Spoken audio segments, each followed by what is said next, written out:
ராசா madam green கலரா இருக்கும்.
வணக்கம்மா.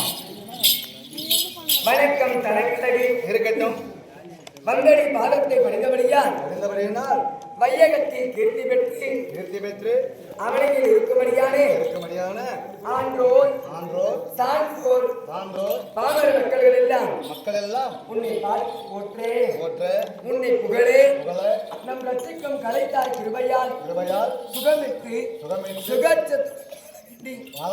ஆசீர்வாதம் அப்படி இந்த திவ்ய சபையில் படித்தவர்கள் பட்டமிட்டவர்கள் யாக புராணங்கள் தெரிந்தவர்கள் நன்மும் அறிந்தவர்கள் நம்மை போல் நாடகம் கற்றவர்கள் கற்பிலே சிறந்த மாதர்கள் அமர்ந்திருக்கிறார். பெரியோர் சிறியோர் ஊர்கவுண்டர்கள் சிறியோர்கள் பெரியோர்கள் இளைஞர்கள் யாவற்ற பெயர்களும் அமர்ந்திருக்கும் சபையை நாடி வருகிற போது நான் யார் பெயர் என்ன எந்நாட்டைச் சேர்ந்தவர் யாருக்கு மகள் யாருக்கு மனைவி தெரிவித்தார் தெரிந்து கொள்வேன்.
மம்மி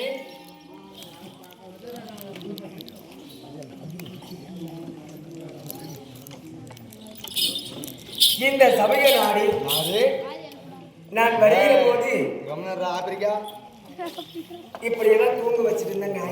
அவங்களும் கஷ்டம் அவங்களுக்கு கம்மம் இரவு கண் விழித்து நாடகம் பார்க்கிறேன். ஆமா ஊர் கிராம மக்கள்கள் எல்லாம் ஒன்றாக கூடி இந்த நாடகத்தை கண்டு கிடைக்க வேண்டும். அவங்க நானே இருக்கிறேன் அம்மா பக்கங்கிறவா இல்ல நான் இல்லம்மா நான் பக்கங்கிறவா தான் எழுதி கொடுங்க மாறி படுக்க சிரிட்டு மாதிரி உட்காந்து படுத்துக்காங்க பக்கத்தில் எழுதி போட்டு ஒரே ஆள் படிக்க மாட்டாங்க கஷ்டமா இருக்கும் மாறி மாறி ஆளுக்கு 1/2 மணி நேரம் படுது பக்கத்தில் நீங்களே எழுதி போட்டு தண்ணி ஊற்றாது முன்னா வந்துருச்சம்மா தண்ணி எழுதி உட்காருங்க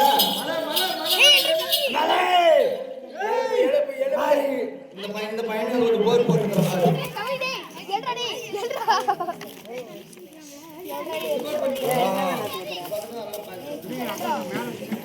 போதுமா போதும் பேரு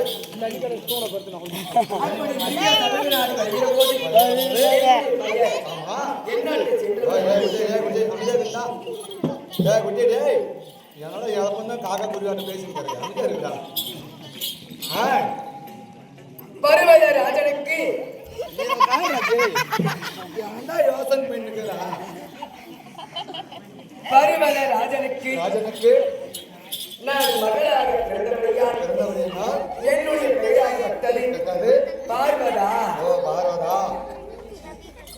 பார்வதா என்று நான் பெருமையாக பேசிக் கொண்டு வருகிற போது நான் எப்படி பிறந்தவள் என் தந்தையாக யாரு ஆமா கதை கேட்டா சொல்லலாம். ஆமா நீங்க பேசினா அப்படியே ஓட்டிட்டு போயிடலாம். அமைதியார் அப்படி இந்த உமா மகேஸ்வரி சிவனுக்கு வாரியாக இந்த பார்வதியாகப்பட்டவள் ஒரு தாயின் அங்கத்திலே கருவாயி உருவாகி பிறந்தீனா கிடையாது. அலை என்று சொல்லக்கூடிய அலை கடலிலே இந்த உலகமாகப்பட்டது முட்டை வடிவம் போல் இருந்தது. கோழி முட்டை வடிவத்திலே இந்த உலகமாகப்பட்டது இந்த உலகத்திலே அமைதி தெரியுமாடா என்ன அப்படின்னா அமைதி சரியா பேசாம இருந்தா அதெல்லாம் ஒன்னேவா அமைதியா இருக்குடா டேய் பாராடி உனக்கு கொஞ்சம் கூட ஒரு கும்பிட்டு அமைதியாடுறா எரி போட்டது நான் பேசுகிறேன் அமைதியா இருக்குடா சொல்லுமா இந்த உலகமாகப்பட்டது முட்டை வடிவம் போல் இருந்தது. இந்த உலகத்தில் நீராகப்பட்டது நீர் வெளிச்சி சரி பெருத்த பாறைகளாகவும் நீர்வீழ்ச்சியாகவும் ஆமா இந்த உலகமே இருந்தது. சரி இந்த உலகத்தில் இருக்கின்ற போது அந்த அலை இந்த தண்ணீரிலே இருக்கும்படியான கடலிலே இருக்கும் அலை அந்த அலையாகப்பட்டது பாறையின் மீது தடா தடா தடா தடா என்று ஒலித்த அலை வந்து அலையாகப்பட்டது தடா தடா என்று வீசுகிறது. வீசிக்கொண்டு அப்படி ஓம் என்று சூறாவளி காற்றாகப்பட்டது. சூறாவளியே இந்த பாரா ஜெட்டி ஒரு விட்டு தான் அனுப்புவோம்னா பேசினா சூறாவளி காற்றாகப்பட்டது நடு கடலிலே சுழன்று வருகிறதா. சரி அந்த காற்று சுழலே அண்டம் என்று சொல்லக்கூடிய ஆகாயத்திற்கும் வேண்டும் என்று சொல்ல